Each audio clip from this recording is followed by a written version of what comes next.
hello and welcome to yet another episode of 85 Lansdowne presents Beyond Fashion in collaboration with T2 Online. We have a very special guest today, Milan Choksi, founder and CEO of Moksh, a jewellery brand known for its delicate yet modern and old world design. We have Milan with us who's going to take us through what's happening at the showcase, what to expect, the journey of the brand and much more. Hi Milan. Hi Saionee. Welcome to T2 Online, welcome to 85 Lansdowne presents Beyond Fashion. Thank you for having me. No, most welcome, but we'll start with what are you getting to 85 Lansdowne for the very first time? So we are getting,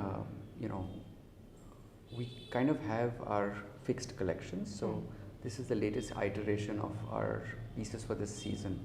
Some of our collections have been available globally, and those are the ones that we are getting to 85 Lansdowne for the first time. It's a special curation. That is correct. So a little bit on what kind of pieces can we expect, a bit of the design details and what can the buyers, guests... So essentially all our pieces are inspired by Indian art and architecture. They're a contemporary form, a contemporary version of Indian jewellery.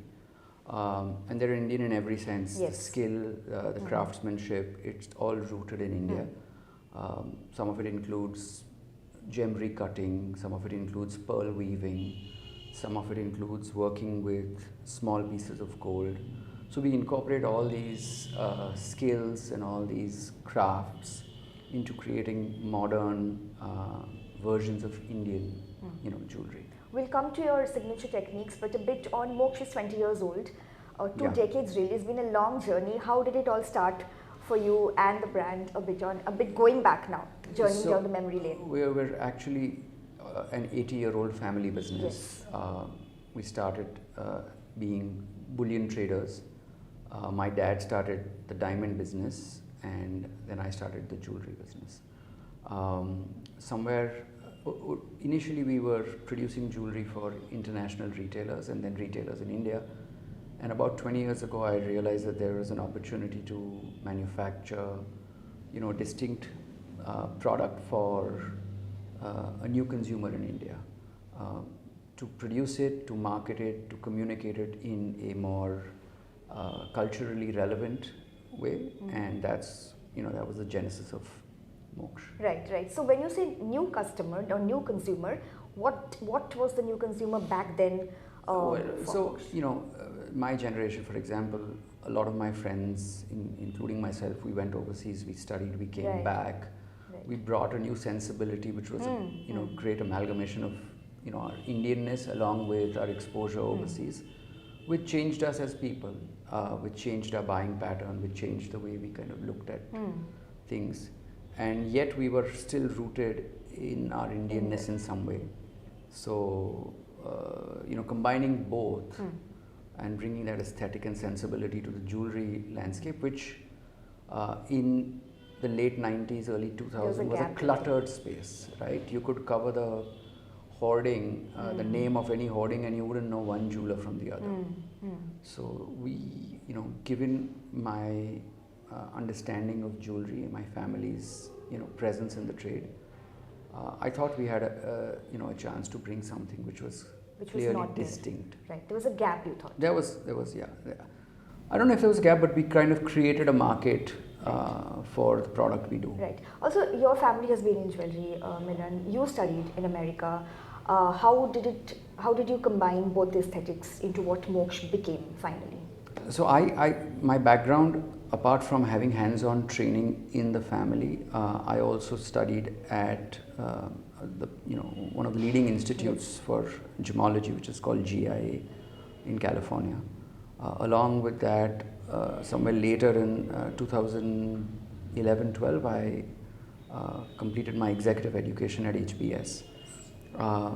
And I've been on the board of the gem and jewelry industry for a while.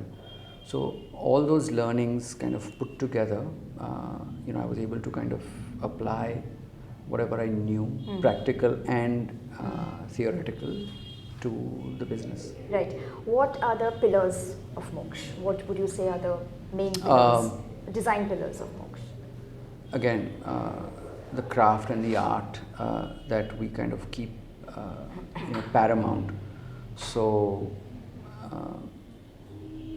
Indian inspired designs, a very high level of precision in what we produce. We don't sacrifice, you know, anything. We're in the pursuit of absolute high quality. Excellence, yeah. And the engineering of how we kind of put our pieces together. So if you see the detailing and the precision in our work is evident. Right. You know, Indian jewelry typically is very heavy. Like it's not heavy, but it's gold heavy. They prefer it to be a little chunky, and not a lot of importance was given to how it feels when you wear it. And I think the consumer that we are going after is also very conscious of how it feels when they wear the jewelry. It's not only about the raw material or how big the diamonds or the stones are. Yes. But it should feel right, and it should blend in with their personality. Right. Also the techniques, the signature techniques of Moksh are what? A pearl weaving, you said. So it's actually the pearls are woven, from my knowledge. So the pearls we use are keshi pearls. They come from Japan. They're less than 1 millimeter in size. So we kind of drill each pearl, hand drill, and hand weave it with silk thread. Wow. And then we kind of place it in our jewelry. One of the other techniques we rely on is setting baguettes. Baguettes is a very unique shape of diamonds, and they come in like there is rectangular shape, triangular shaped, and setting them in channel, which is a French technique, is not that a lot of people. It's not something that a lot of people do. So we've kind of excelled, and we've trained our teams to bring the best out of baguettes by setting them in channel. And the third technique that we rely on is our engineering, where we are able to make a network of small pieces. So when you hold the jewelry, it kind of folds and rolls in your hand. Oh. It feels like fabric. Okay. So it's like, that is a unique quality I've not seen. Yeah. Right. Also, how do you train your craftspeople?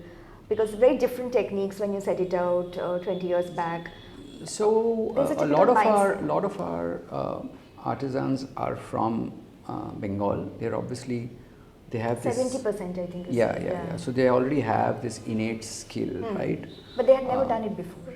Well, no, they were crafting jewelry with their hands, but with the advent of technology like computer-aided design and 3D printing, we trained the next generation of workmen to use the computer as well as use their hands. So they were able to kind of achieve details that were previously not possible only with your hands.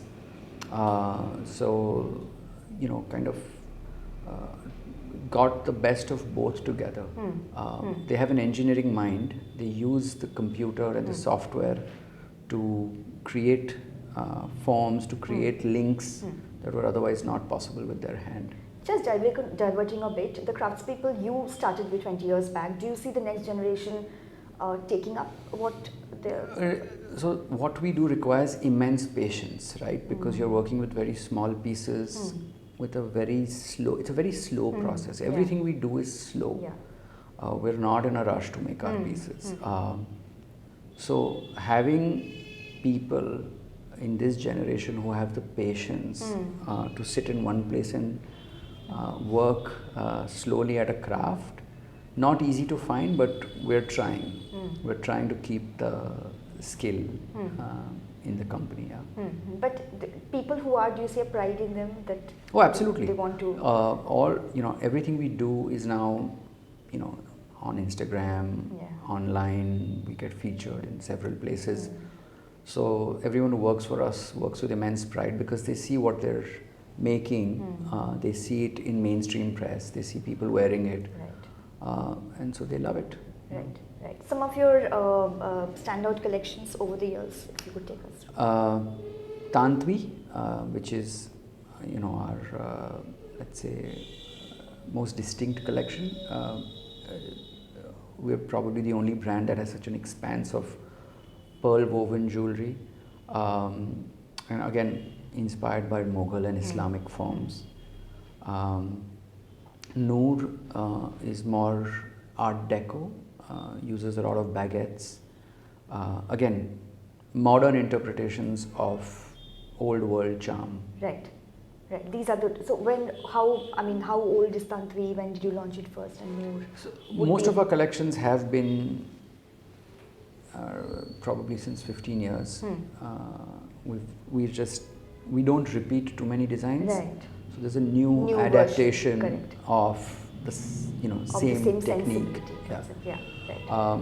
In the US, we have slightly different collections, which are, let's say, more palatable for a Western audience. So not too much ethnicity in the design, but we kind of tailor it and make it a little more easier for a Western audience to kind of. But all your pieces are made in India. Absolutely, everything is designed, sourced, manufactured, everything in Bombay. Because you are in outlets, in quite a few international outlets, but everything is made in India. Yeah, absolutely. Right. And this design space now, Milan, is what? Like the jewelry market now, is it still saturated? What is? A lot of different players have come in, of course, different kinds of sensibilities. I mean, right now, the jewelry industry is going through this whole disruption where there is alternative materials, new options, and also, bridal has been the big impulse for people to purchase jewelry over the years. But I think there is a new customer who's very clear about what she or he wants, and the impulse may not be investment, the impulse may not be bridal, it could just be something that they like. And I think that's the audience that kind of comes to us. Also, like I mentioned earlier, I think there is a big interest in homegrown labels. And everything we do is, like I said, 100% designed and manufactured in India. It is for a customer anywhere in the world, and I think Indians are now traveling so much and are pretty well exposed. So I think they take pride in buying an Indian product. Women, Milan, how are they buying their jewelry? Do you see a distinct change? Because for someone like me, I buy jewelry, not precious jewelry, but I keep buying through the year. Is that a trend that you see? Yeah, absolutely. I think most of our customers are women who come and make their own decisions. So it's not like they have to call anyone and kind they're of. not just waiting to get married to buy jewelry. No. It's very much part of their consumption cycle. Right. So men's jewelry, if you could talk about, what is that sector looking like? Because the men in fashion we're booming and blooming. We're predominantly focused on women's jewelry. There is a small part of a product line which is for men, which is restricted to cufflinks and brooches. But essentially we are more focused on but outside of your brand, what do you think? Like the market, the men's jewelry market, is it only essentially? Like I said, brooches and cufflinks. See, for men, the landscape of jewelry is narrow, right? It's cufflinks, maybe a tie-pin, or rings, and that too wedding rings. So yes, I do think men's jewelry is a strong category. It's probably going to grow. Brooches have made a significant impact. You see them on the red carpet and stuff like that. Right. And since you're present internationally, what is the reception or the perception of Indian design, India made, Indian jewelry, Indian now? Like when has it changed? A huge. I mean, I think India is having its moment like never before. All things Indian suddenly seem a little way cooler than they were earlier. The quality of Indian product, Indian design, Indian workmanship is, I would say, at par with anyone in the world. And globally, any piece of jewelry that you buy anywhere in the world is probably has an Indian stone or an Indian diamond or an Indian, Indian pair of hands that has worked on it. I would say 8 out of 10 pieces of jewelry globally have some Indian involvement in it. 9 out of 10 diamonds are cut and polished in India. 70% of the gemstones are probably cut in Jaipur. and the jewelry industry in India is, kind of growing at a rapid pace. So yeah. But how are, so not NRIs, how are foreign nationals perceiving what is India made? So still it's in a nascent stage, but I think there are enough indications that if marketed well, I think there's immense potential. Marketed and also merchandised for an international customer, I think there's no reason why Indian product can't be interesting for anybody in the world. Last few questions, Milan. What will survive ultimately? What do you think? There's a cutthroat competition in the jewelry segment. What do you think? See, jewelry is an art. It's a craft. There's engineering. It has provenance. Everybody wants to do jewelry nowadays. Right. There is some kind of financial value to the product, but more importantly, there's a strong emotional value. It's something that stays close to you physically, as well as it's generally gifted or a self-purchase or an occasion. So if instead of only focusing on the materials and the quality of the materials, if jewelry is presented and designed and kind of showcased in the right environment, I think it's one of the strongest product categories there is. The love for precious jewelry is not going anywhere. We just need to kind of position it differently from the way we've been doing it so far. Instead of kind of just talking about the value in the future or how old the stones are, or instead of focusing on the paint, if we focused on the painting and presented it that way, I think the scope is immense. Right. Lastly, Milan, Calcutta, you're here for how many days? Like you fly back when? I'm here for a few days. Calcutta, I've been coming for a long time. My wife's side is from Calcutta, and I find it to be a very charming city. I love taking pictures here. I'm going to go tomorrow morning to take pictures. Yes, I was coming to that. Yeah. And you do mention in the T2 article that you happen to be Shalini in a photography. Yeah. We did a workshop. Yeah, right. We did a so, workshop. What are you expecting from 85 Lansdowne at the showcase? What do you think? Anything that you want to tell the guests who are coming in on the 27th to watch see what Moksh has got? Yeah, I think I'll let my product, kind of do the talking. I think it will be quite unlike. I'm saying it with all humility. It's quite unlike anything that people have seen in Calcutta. And lastly, one iconic Calcutta hotspot that you will definitely photograph this time when you step out tomorrow with your camera. Hopefully, I'll get a chance to go to Bada Bazaar. I'm trying to kind of improve my street photography skills. Yeah. So I think most difficult. The chaos in Bada Bazaar will make it interesting and challenging. So. Thank you, Milan. Thank you so much. Thank you, Shalini. That was Milan Choksi, CEO and founder of Moksh. Thank you so much for watching this interview. Stay tuned for more such fun content.